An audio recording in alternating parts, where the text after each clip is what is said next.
Hello and welcome to The Rundown, a podcast from PoliticsHome. I'm your host, Alain Tolhurst. With me to discuss the PM's new plan to tackle the asylum seeker backlog and a host of festive strike action is my colleague, political reporter Eleanor Langford, alongside the former Justice Secretary and most recently Welsh Secretary, the Tory MP Robert Buckland.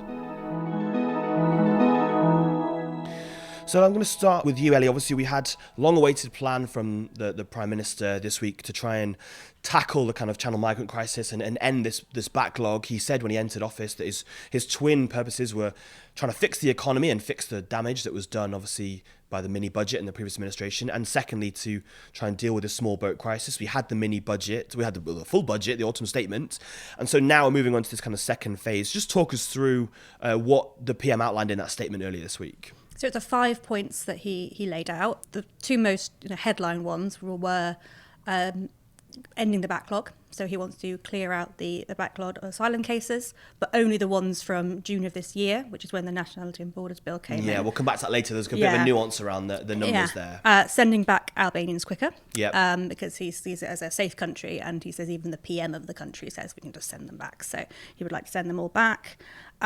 He wants to improve the policing in the Channel. So there's a new, I've forgotten the name of it just now, but a new crime system.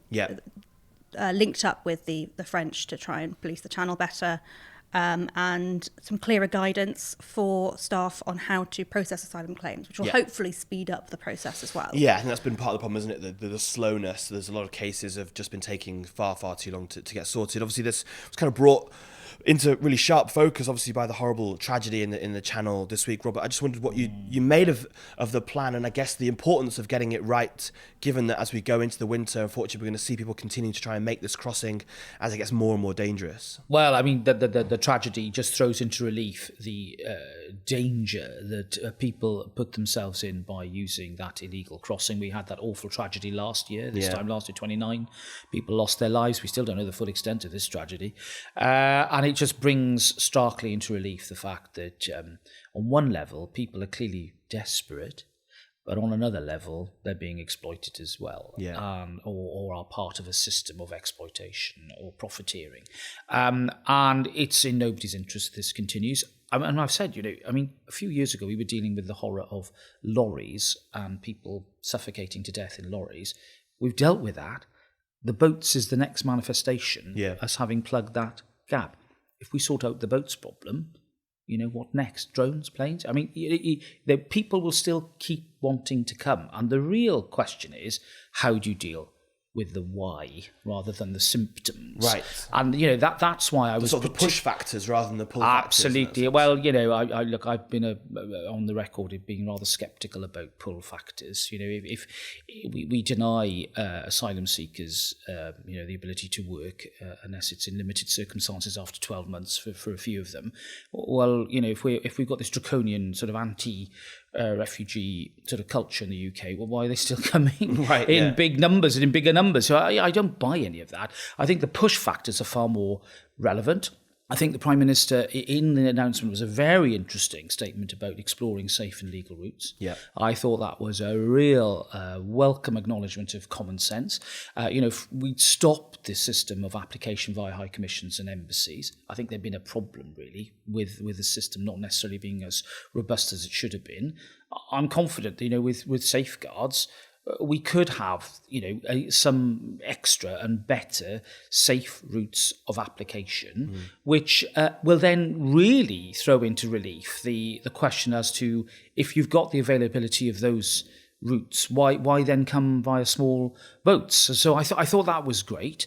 I thought that the Prime Minister's practical approach to it, his willingness to do a bilateral deal with Albania, which is not just the biggest source of illegal immigrants, it's also the biggest number of foreign national offenders in our prisons at the moment. Again, was a refreshing, dose of good sense and practicality.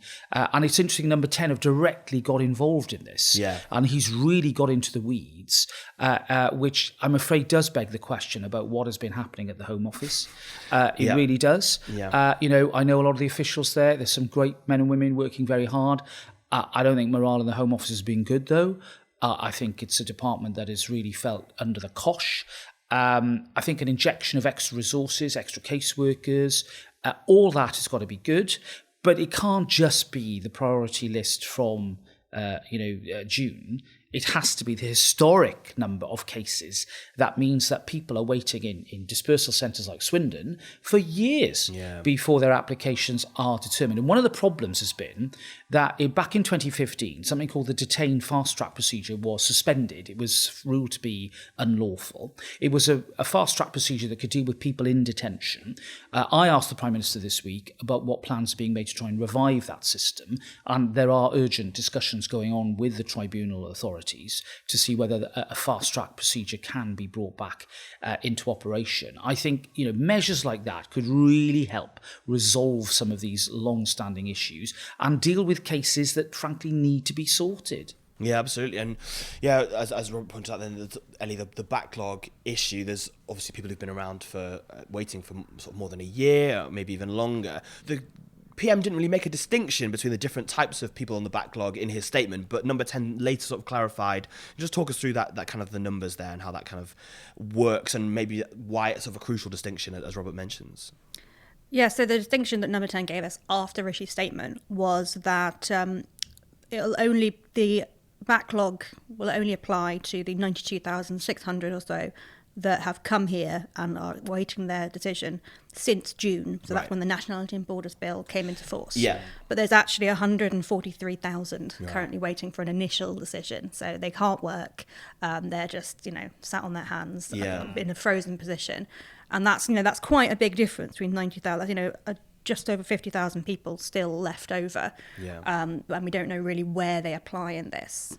Yeah, Robert, you talked then about people wanting to work. I think you were on guest on this podcast way back early this year when I went back and listened to it, and you were talking even then about changing the rules on this. Labour have said that they think that anyone waiting more than 6 months should be allowed to work. The government at the time said that it was like you say, would encourage people to come. You were strongly against that. I know that's probably still your position now. We've got a different set of people in the Home Office. You've got Robert Jenrick, I know you've worked with previously in various departments, the Immigration Minister. Do you think he's going to be more receptive to it, and are you making that same argument to him now? Well, look, I mean, I've been making the case about six months and the right to work for the last couple of months now. I'm not seeing a receptive audience, frankly, in government to that at the moment. But even the opposition seemed to be wavering a bit. I mean, Yvette Cooper was asked about it the other day and wasn't full-throated in her support. I don't know why. Yeah. Anybody who's got a passing acquaintance with this issue and would have dealt with asylum seekers knows that we are spending billions of pounds asking them to do nothing, and therefore they make no contribution. They could be helping to pay their way, frankly, without acquiring rights that then affects the merits of their application. This is an asylum application, after all. And God knows we need people in shortage areas. And the reality is a lot of people are doing irregular work anyway. They've gone under the radar. Very often we've lost track of who they are. Yep. And they're doing irregular work on building sites, in restaurants and bars, probably for, well under the minimum wage. I was going to say, looking out on the skyline and behind us where we're recording, lots of building sites in London. I know I've got friends who work in the construction industry who say there's lots of people who are working off the books there, which is, the argument is always that if people, pay their tax. If people can work, then they can pay taxes. They pay national insurance. Yeah. Better to have them have a buy-in to the country and access to benefits and stuff in that time. If it is going to take such a long time to process them. Yeah, and there's no evidence. The Migrancy Advisory Committee have said repeatedly there's no evidence to suggest that giving people limited rights to work is a pull factor. Other countries in Europe, like Denmark, are doing it. We're taking a leaf out of Denmark's book in other respects. Yeah. Why not this one? It's an organised hypocrisy, frankly. Why should we tolerate it? Why don't we get real? And then perhaps we'll know more about where these people are and we can track them better so that the public will have greater confidence that when they've exhausted their rights of appeal, they're deported. Even refugee charities, such as ones in Swindon where I work with, are absolutely accepting of the need for efficient and effective deportations where due process has been dealt with and a free and proper determination's been made about the status of the asylum seeker.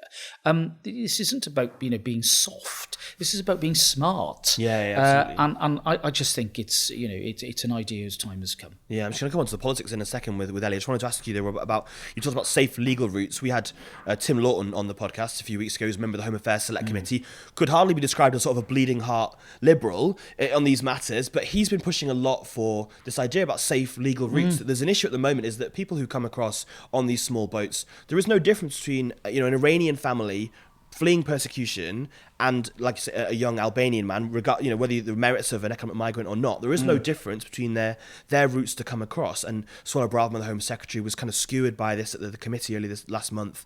There aren't these safe legal routes. Do you think that is where this needs to go, or do you think that the government is unwilling to do that for political reasons? Tim Lawton is absolutely right about this, and he talks as well about a managed sort of dub-style route for unaccompanied minors. He's right.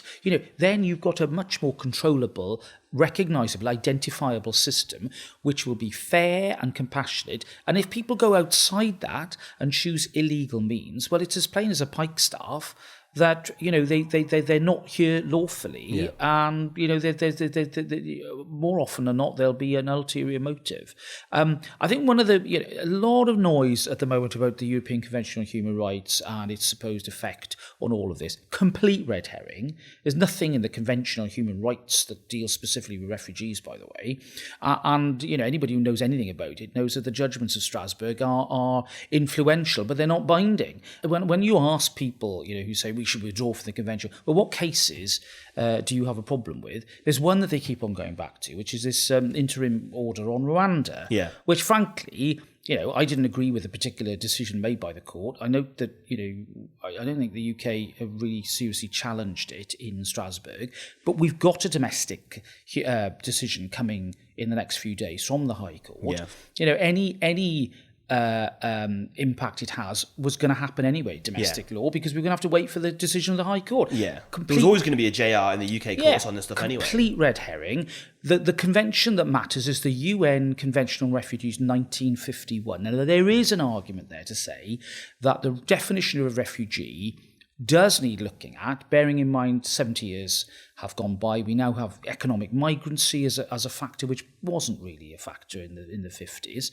Is there a case to just look again at the definition and work out, whether or not perhaps there should be a separate definition of economic migrant that everybody can work to internationally, and that we really focus on people who are fleeing persecution from, unsafe countries across the world. That's going to require international action. Rishi Sunak, in his leadership campaign, said he wanted to look at the definition of refugee. I agree with him.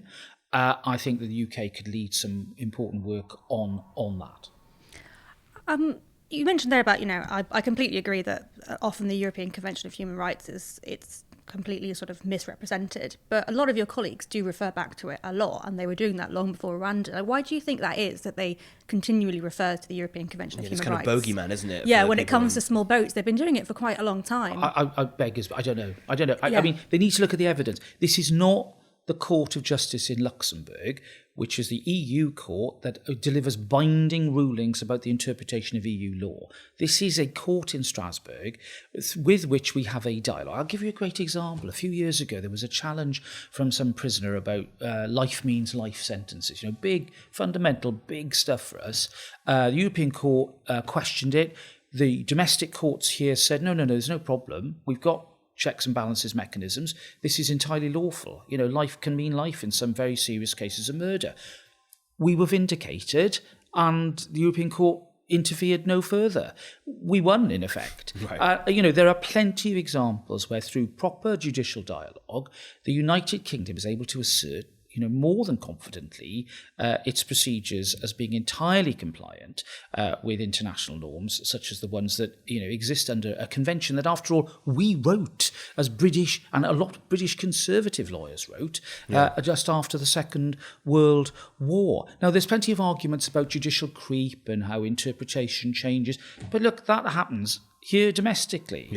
And for politicians to say, these pesky courts, they just get in the way. I'm sorry, it's like sailors arguing about the sea. You're always going to have the rule of law. You're always going to have the judicial oversight. And do you know one of the problems? The judges often are left with the mess of poorly drafted legislation that makes no sense and that requires sometimes litigation in order to deal with it. Now, that's a job that Parliament needs to take responsibility for. And I do think that, whilst there are times when, as a minister, I used to get, disagree with some of the decisions made by the courts, at the end of the day, if Parliament gets things right and simplifies and makes its intentions clear, then the judges are left in no doubt about what Parliament's intention is, and they will follow the letter of the law, as the Supreme Court has been doing on a number of notable cases in the last couple of years. Ellie, as we know, this has been a big issue that a lot of Conservative MPs have been pushing the government to try and tackle. What do you kind of make of the politics of it from Rishi Sunak? There's been perhaps the party still not exactly back united again after everything that's been going on. This is clearly an issue that kind of cuts across the various different groups within the party. The sort of the politics of it, do you think it's kind of a chance for Sunak to try and stamp his authority and show what kind of Sunakism is as an idea, and what he's going to do in the kind of limited time he has left before an election? I think so. This is something that has been grappled with by successive governments. There's no or not grappled with, as the case may be. But there's no easy answer.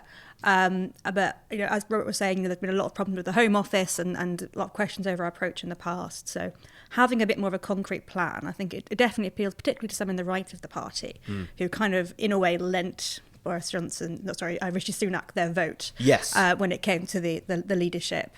Including the Home Secretary, Suella Braverman, who has been key on this as well. Yeah. So it's, I think it's something that's going to be very, very important for him electorally when the next election comes round. It's something that goes down very well with a lot of Conservative voters. Yeah. And it is just an issue that has been dragging on and on and on.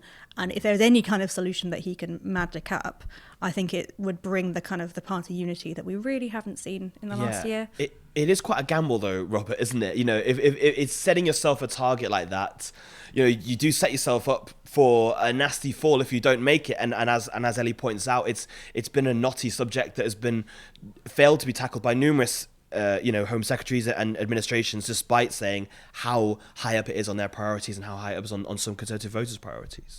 Well, look, I admire a Prime Minister who has the guts to actually set a target. I think, he's to be given great credit for the approach that he took this week and the tone of his remarks as well. He talked about the moral dilemma at the beginning of his remarks, which is, I think, where most people in this country are on it. What infuriates the public is the lack of enforcement, the lack of effectiveness. Yeah. When a system, clearly, which in writing is supposed to work, doesn't work in practice. And if he can answer that, and I'm confident that with the announcement he's made, he can, then I think the public will say, well, fair play. He's come up with some practical solutions to a practical problem. Good on him. And actually, in many ways, his approach does meet the zeitgeist. I think the public are, we've been through this sort of, era of psychodrama and sort of, excitement and poetry, if you like. We need a bit of prose now. And let's get on with the job. Let's actually fix the nuts and bolts. This Prime Minister's a details man. Yeah. Just what we need at this time. I think, he's well placed to help start to address this problem. Yeah, I just one last before we move on to the nurse strikes. You can probably hear them downstairs at the hospital downstairs shouting away. Just that you mentioned that Sunak has taken charge himself, and obviously Robert Jenrick as immigration minister.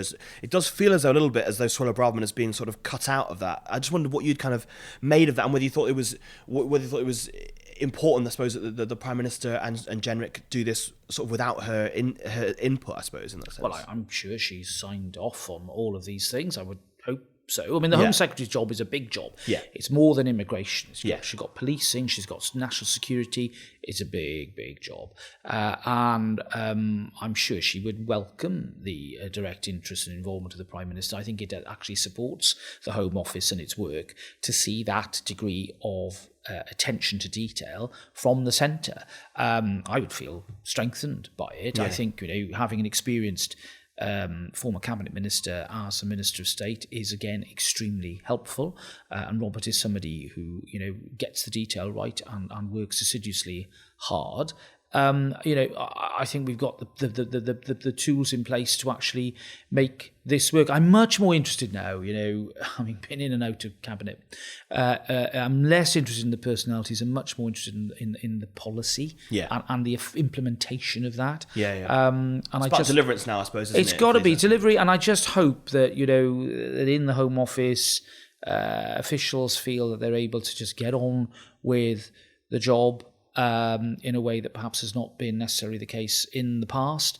But I just want to say this about, people criticise Priti Patel. I worked very well with her. Yeah. She was extremely effective politician. She was on the ball. She worked hard. Her work with victims was brilliant. We did a lot together and changed the law together on a whole range of issues, from domestic abuse right through to sentencing and criminal justice policy. And when the Home Office and the MOJ work together, both departments are stronger. And I hope that the legacy that we left was that close working relationship between officials in both departments, because New Labour created this rather odd division between the two departments that I thought often got in the way of a coherent approach to, in this case, criminal justice, but also immigration as well, because the justice and tribunal elements of the immigration system are also very important. Ellie, let's move on to the other big story this week, the strikes. As I said, we're down below us. There's St Thomas's Hospital, where there's lots of nurses on the picket line. It's a big move for the RCN, the Royal College of Nursing, to go ahead with this walkout the first time in a long time. How have we kind of ended up at this point, and where do you kind of see things going? I suppose, there's lots of talk about the reopening pay and those kind of discussions, but it's a big moment for the government to try and deal with this in the run-up to Christmas, I suppose, as well. Well, the big thing, I think, driving a lot of these strikes is the concerns over inflation and the cost of living. I think that's pushed a lot of people over the line when maybe they wouldn't have crossed that line in the past. But the fact is, with the nurses, their pay has not risen very much. I think they've had a real terms cut since 2010. We had just had a pandemic, which put a huge strain on the NHS. And I think I agree with them in many ways, but I think, they deserve a good pay deal. Yeah. And the current, I believe it's 4%. 4% was the current offer. Yeah. The independent pay review body did their calculations back in February. Obviously, things have got a lot worse since then. They say that there is grounds to reopen that. They're calling for a 19% pay rise, which the government is saying is not really affordable. Robert, do you think that it's right for the government to reopen that? They say it would be undermining the independence of this pay review body, but it does feel as though 4% is not going to get the job done. Yeah, well, look, I having, as Justice Secretary, obviously worked with independent pay review bodies, particularly for prison officers. Yeah. There are times when you're going to accept their recommendations. There are sometimes difficult moments when you can't, for reasons of resource. And, that can often create a lot of strain between the ministers and the body themselves, because the body hate having their judgment second-guessed or, in any way perceiving to be undermined. Of course, in that sector, the deal is prison officers aren't able to strike. Yeah. And there are particular pressures there that build up as a result. I think there's a lot of merit in, the argument that, a 4% pay deal back in February, it was at a very different time from where we are now. The problem in acceding to the 19% request is that sets a really alarming precedent for pay in the public sector. Yeah. What it does, I'm afraid, in the long run, cumulatively, it will affect inflation and it will drive up prices. And then you cancel out any of the benefits you get. Now, there's some arguments about whether certain parts of public sector pay do have an effect on inflation. Yeah, the wage price spiral might not be too affected by nurses' pay, there is an argument, but I'm afraid you've got to look at the bigger picture. And whilst I think 19% is wholly unachievable, whether it's a moment for, perhaps a discussion about a slightly different pay settlement, could well, I think there is merit in that. I think it's a very difficult time. Yeah. If you're a nurse or a paramedic, it's a very tough time. Yeah. You're exhausted. You've been through COVID. You're dealing with a backlog. I mean, we all know, anybody who's, had use of our health services, as I do, with my family, these people are working incredibly hard, and naturally public support and sympathy is going to be with them. There must be a middle way here. And I just hope that both sides can find it, because it is unusual for the RCN to go on strike. Yeah. It is very, very unusual. Yeah, I mean, and we've got to accept that this is not a great state of affairs. As you said before we recorded this, the RCN are different from the RMT. I think there's sort of seen as a belligerence, unions like the RMT and Mick Lynch as General Secretary, but the Royal College of Nursing, you feel that there has to be something very serious to get to this point, and it's not necessarily about taking away the mandate of the independent peer review body. It's saying to them, you can look at it again, would be maybe the option to go down. Maybe. I mean, that probably has time implications because obviously the body needs to take evidence. It isn't a task of moments. I think it's important, for listeners to understand, of course, that, nurses' pay will have increments added to it in terms of experience. Band 5 nurses, which is one of the higher bands, after years of experience, the pay is somewhat different from the headline. However, there's no doubt that there are a lot of nurses, perhaps less experienced, on lower bands who aren't earning very much at all. And they're under pressure. And therefore, my instinctive sympathy and understanding is with them. The question is, what can work? And it seems to me that, any settlement that beats inflation is probably going to be unaffordable. Yeah. That's going to be, 11% plus? Indeed. I think that is a difficult one. Yeah. But as you say, there's a long way between 4% and 19%. And there should be perhaps a landing ground somewhere in the middle. Well, I hope so. Yeah. I really do, because we need our nurses to be there and to be working. I know they want to. Yeah. Because anybody who knows it's a vocation, it's a calling. To do that job is something you've got to really want to do in your heart. Yeah. And that's why I think we all admire them. Yeah, Ellie, just zooming out slightly, this is not the only bit of industrial action that's taking place. There's a whole host of it. We've written about it multiple times on PoliticsHome. There's postal strikes, there's rail strikes, there's going to be strikes at the airports over Christmas, and there's a whole other set of PCS, GMB, Prospect, all sorts of other unions, possibly teacher strikes. There have been teacher strikes up in Scotland, all this kind of stuff. What's the government's kind of overall strategy to it? There was a definite change in tone from the Secretaries of State, less belligerence, I think, probably from maybe some of the less kind of aggressive tone from some of the ministers, but there hasn't seemed to be much of movement on this. And how do you think the government are going to try and play this as we go through the winter and as these kind of strikes start to really affect people?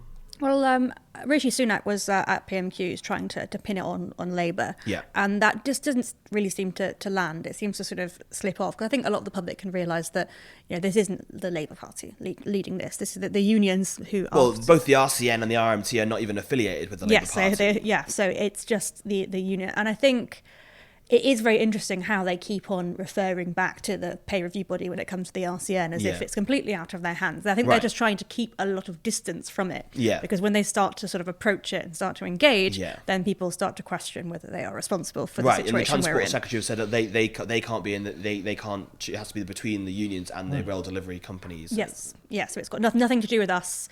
It's all their problem, and we would like to not see strikes. Well, I mean, look, I think government is right actually to hold the line on who actually are the parties to the disputes in transport. They're absolutely right. I mean, I'm a little bit older. I remember beer and sandwiches, and anybody who reads, the Barbara Castle diaries, for example, will be amazed to think that trade union disputes were being discussed, in full cabinet, and pay settlements were on the agenda.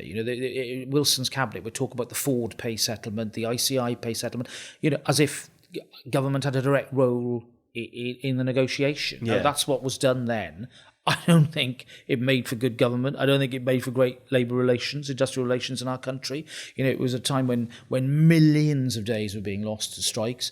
And at the moment, we're feeling quite shocked that the level of days lost to strikes is the highest in about 30 years. But we're still way below where we were in the bad old days of the 60s and the 70s. So let's not get too carried away on this. Yeah.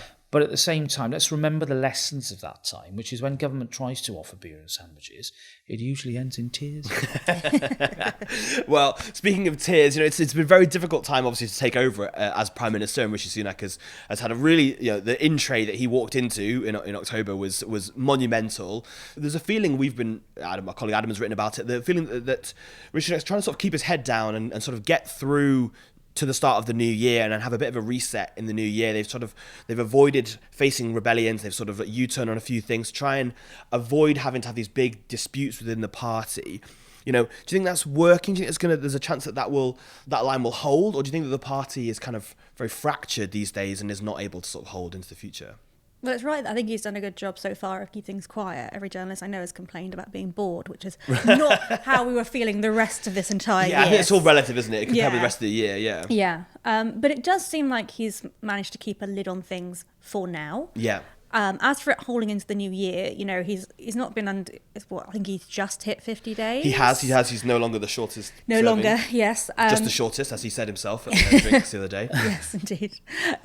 So he's not had a huge amount of policy to deal with. A few small rebellions he was, facing on things like onshore wind and housing targets. He managed to nip in the bud. Yeah. He's nipped stuff in the bud with Gavin Williamson and concerns over Suella Braverman, but going into the new year, more of these issues are going to crop up. Yeah. More policy areas are going to, and while the cracks may not be showing now, I think there could be more areas in the new year.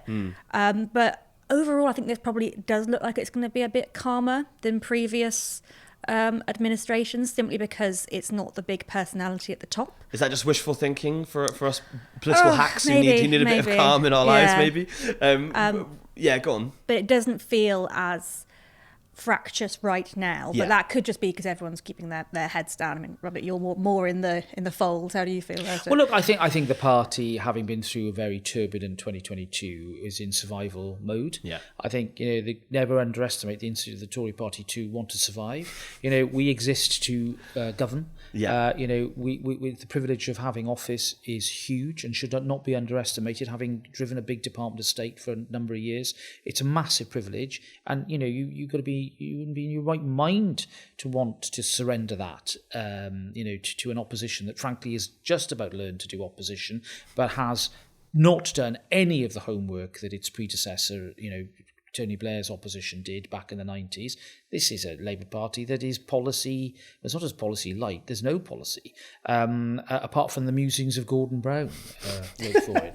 It is pathetic that we are 2 years, we're less than 2 years from an election, and the main opposition party really doesn't have a clue about what it wants to do, apart from... They are 20 points ahead, though. Yeah, but that's because the Tories have put themselves through the mangle. Yeah. And, in a completely unnecessary, self-inflicted series of leadership elections, first of all caused by Prime Minister, who managed to, destroy his own opportunities by mishandling a major issue relating to parties and COVID, and then a government that confused haste with efficiency, which was extremely sad for all involved, including me. But I think with Rishi now, I think everybody realises this is a man who is more than capable of running the country, doing the job properly, being thorough, being a man of good principles, and somebody you can trust. And I think that's a great start. And yes, we'll in the new year there will be personality issues, even personnel issues, I'm sure. But at the same time, what I liked and what I'm pleased to see is that government's clearing the decks and getting rid of some of the superfluous stuff that frankly it needn't do. And I'm particularly keen to make sure that this Bill of Rights bites the dust, and that we can have a properly tight series of reforms to the Human Rights Act that I would have brought into force, that Brandon Lewis wanted to do, and that I think the Prime Minister, I'm sure, will be persuaded of the merits of in the new year. It might be that the key advocate of that is no longer around to drive that through, potentially. Look, I'm not going to comment about that ongoing issue, but I'll simply say this. If you're a government that wants to concentrate on the economy, on sorting out small boats and dealing with backlogs in the health service, why on earth would you waste your time on a bill that at best does nothing and at worst opens the door to a whole plethora of amendments about rights to work, rights to benefits, rights to, all... It just is it is a legal minefield and a political disaster that can be avoided. Just one last thing then, there's kind of a couple of schools of thought from MPs I've spoken to, some who think the clock is winding down and maybe the party can't be put back together and perhaps needs a period in opposition. And then the other school of thought, which you're shaking your head, your school of thought is that actually no, now is the time to knuckle under, come together and try and claw real Labour back in ahead of the next election. So you're sticking around and you're going to fight for that. A period of opposition. Are people mad? I mean, talk to John Howard. John Howard, 4-time winner of the Australian Liberals, our sister party. He would tell you about opposition. You eat dirt. Yeah. There's nothing you can do. You can't do anything. You can't change things. You can't make the reforms or govern the country in a way that Conservatives want to see our country governed. This was said back in the 90s. Some wiseacres said, we'll be out for a few years and then we'll come sailing back in when the British public, turns its lonely eyes to the Tory party. Nonsense. 13 years. Exactly. 13 very bitter years in which, Tony Blair, apart from ducking the big public sector reforms, which he himself admitted, wreaked havoc on the Constitution in a way that, in some respects, is irreparable. I'm not prepared to see a Labour government, wreck the country I love, however well-intentioned it may be. I want to be spared, the New Jerusalem and all the nonsense that we always get when a Labour government comes to power. I want a good Tory government. That's what I believe in. That's why I joined the party 35 years ago, and that's what I'm going to continue to fight for. And if people don't have stomach for the fight, well, make way for other people like me who do. That's all we've got time for this week, but you can read all the latest on the big stories from Westminster at PoliticsHome.com and keep right up to date by subscribing to our 7-day-a-week newsletters by clicking on the link in the top right-hand corner of the website. Thanks to my guests, Eleanor Langford and Robert Buckland. Our editor today was Laura Silver. And thanks to you all again for listening. Please subscribe wherever you get your podcasts and leave us a review. If you want to get in touch, then reach out to us on Twitter at PoliticsHome or email us via news@politicshome.com. And look out for the first of our festive special podcasts next week, where we'll be taking an in-depth look at 2022, the year of the 3 Prime Ministers. But for now, I've been Alain Tolhurst, and this has been The Rundown.